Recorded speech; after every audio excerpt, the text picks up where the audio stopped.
எல்லாத்துக்கும் வரைக்கும் இன்னைக்கு நம்ம என்ன பார்க்க போறோம்னா நம்ம தோட்டத்தில் வழிய ஃப்ரூட்ஸ் தான் பார்க்க போறோம்.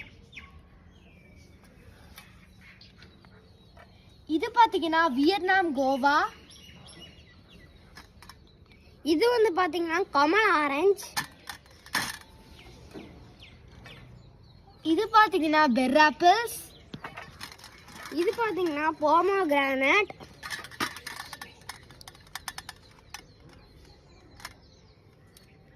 இது பாத்தீங்கன்னா கும்குட் ஆரஞ்சு. இது நீங்க தோலோடய சாப்பிடலாம். இது வந்து சைனீஸ் ஆரஞ்சு. இது சாப்பிட்டீங்கன்னா ரொம்ப புளிப்பா இருக்கும்.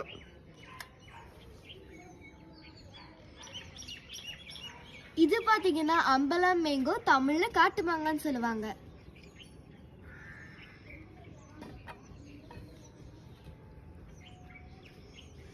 இது பாத்தீங்கன்னா மல்பெரி. இது வந்து